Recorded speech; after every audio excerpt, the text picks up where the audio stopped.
shine. I'ma make sure that you shine and make sure that we shine and made it in no time. Together we both grinding, we made it in perfect timing. We outside, the sun shining, we outshine the sun shining, my nigga. We lit up like it's Christmas. Hola everyone, thank you so much for joining us on another episode of Trucker Beauty's YouTube. We have a very special guest today, Dave Riley, goes by the handle name Big Bear. How you doing, Big Bear? Good, how are you? I'm doing wonderful. How would you describe what you do besides trucking? I do bodyguard services and I do investigations privately on the side. We protect battered women of all natures, whether it's verbal abuse, whether it's sexual assault, stuff like that. We have people that we help back them up and build them confidence, and we'll go to court if they need us to go to court and stuff. But we don't put up with it. And I actually want to publicly give a very big thank you, because when I started the Trucker Beauties movement along with Clarissa Rankin, I received a death threat. And you so kindly and so gallantly, you just stepped up in the scene. You saw the trauma that I was going through online, and you were able to showcase to me the person who made the threat, give me all the proper information for me to take appropriate action against that threat. And I want to thank you for that. Yeah, absolutely. I've been in the industry 25 years. I've done everything from, reefer to flatbed to, you name it, heavy haul. I've played the Canada, the Alaskan ice roads. I've played lager. I've done quite a bit. The gentleman with the tanker truck. A lot of people are upset because he was pulled out of his truck. He was beaten. He was arrested. The problem with that is he was in the wrong. Whether or not a lot of drivers want to hear me say that, he was in the wrong because they did have that ramp set up to be closed at a certain time, and he proceeded across those barriers, and that put him in the wrong. Okay? If you're facing something like that on the freeway, if you're facing it on an on-ramp, an off-ramp, and there's no actual closure for that, then you have to do everything you can to protect yourself. And that means pushing your way through the crowd, then push your way through the crowd. The last thing I want to see is another driver become, a Denny Reginald. It's just not, that's not us, and to come at us and attack us is ridiculous, because now you're stopping us from bringing the supplies to your pharmacy. You're stopping us from bringing the supplies to your food stores, and so on. So your grandma, she's not getting that medication because you robbed that truck or you burned down that truck. Your grandma's not getting that medication because you're tearing down the stores, or your kids aren't getting their medication, or your baby's not getting their formula because you're going after these truck drivers that are trying to bring their stuff to you.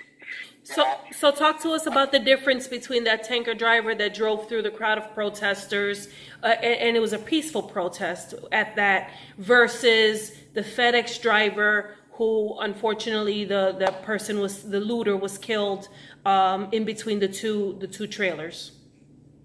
Correct. Okay. Like I say, with the tanker driver, that ramp was set to be closed. It wasn't open for the public to drive up and down. That was a set protest, and he was totally in the wrong for doing that, trying to blast his way through there, knowing that was closed. Or maybe he didn't know, but people tried to let him know. With the FedEx driver, there wasn't a set protest. It was everybody was rioting, everybody was looting, and people clearly were getting into his truck and trying to steal his cargo from the two different trailers that were hooked to his tractor. So for this gentleman, he fell off and the driver started taking off through the crowd. He ended up getting run over. That's the risk he took by doing that. But the driver was being threatened. They were throwing stuff at him, trying to get into his truck, clearly. And he did what he had to do to protect himself. He might not have been armed, but they also teach you in a lot of the CCW classes that if you don't have a way to protect yourself with your gun in a situation like that, your vehicle is okay to be used as a weapon to protect yourself. Okay, and he is out on bail, and the unfortunate part of that, because although that was through no fault of his own, he may have to wear that accident, that death, on his DAC report. Absolutely. If Absolutely. a driver has to take those type of precautions, it's not done lightly, and it's not done willingly. It's done to protect our lives. Absolutely, absolutely. And you need to think to yourself too, when you're in a situation like this, are you prepared to be judged by a jury of 12 of your peers? Absolutely. And so can you talk to me a little bit about if a driver does take those steps to get a concealed carry, what that would entail? And, that's something that a lot of people, they have to think long and hard about. But I think with these trying times, a lot of people are leaning towards, I'm just going to take my chance and be judged by a jury of 12 then carried by 6, which is what a lot of drivers say. Right, exactly. If you're doing everything you're supposed to state by state, depending on what state you're in, your CCW classes are different. Like here in Idaho, I have what they call an upgrade. The regular CCW only allows you to carry so many states, and an upgrade allows you to carry in like 10 more states than what the regular does. If you abide by your states, you're good. Like in California, I talked to an officer because they don't recognize any of your concealed weapons permits. But the officer said that as long as, since I'm a truck driver and I'm passing through, even if I'm just making a delivery, I'm passing through. But I need to make sure that my gun and my ammo are separate.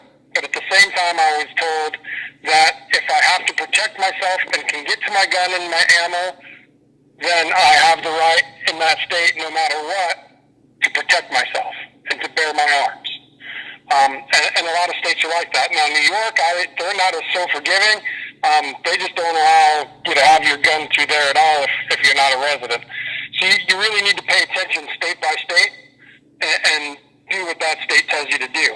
But if you're in clear and imminent danger, or you feel you're going to lose life or limb, then by all means, protect yourself. Yeah, absolutely. And I just finished watching a video of there were rioters and looters in New York City. They were slashing police tires. They were burning. I saw at least 3 police cop cars that were set on fire. So absolutely, I feel that we definitely have to think about protecting ourselves in ways that we've never had to before. And in your 25 years experience, have you seen anything like this as far as like the looting and the rioting and the imminent danger for drivers out there? Not on this magnitude, no.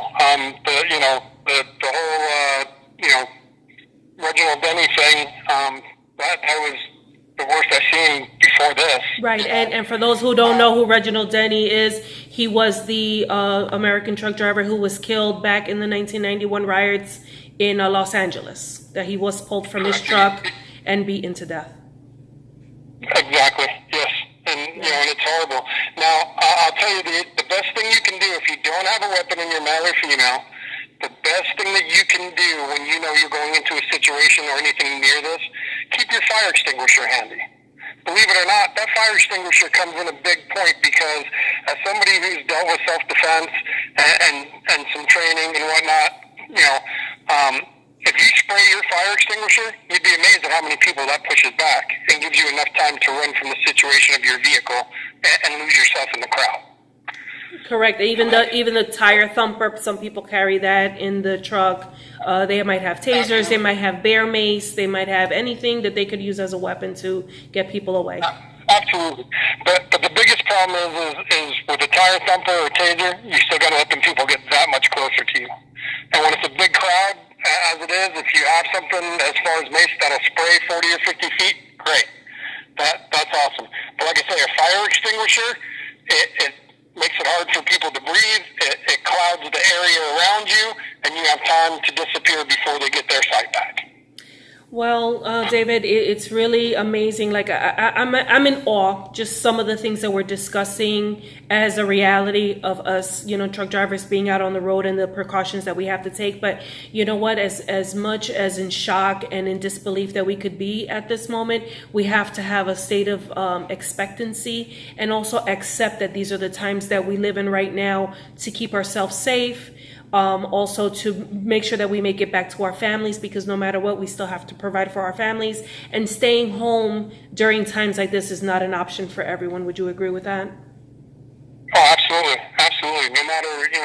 No no matter the pandemic or this, as a truck driver, we uphold, trying to get everybody their goods and their products, and we're on the front line. Absolutely. Sure, we're not a cop or a firefighter, Yeah. but we're an essential. We're up there. Where could people get information about upgrading their concealed carry so that they have permission to carry in other states?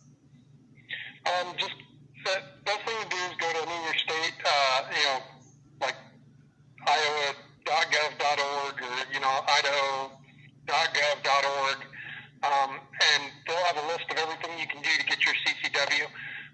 If you go for your upgrade is you take the same class, but the difference is you have to go and shoot like 100 rounds of ammo and in front of a professional instructor, so that he can see you know how to use your weapon, that you can aim it properly and all that, and then they'll give you the upgrade. The upgrade covers more states than what the normal CCW does. Do you feel that it's worth taking the time to do that to be covered under more states?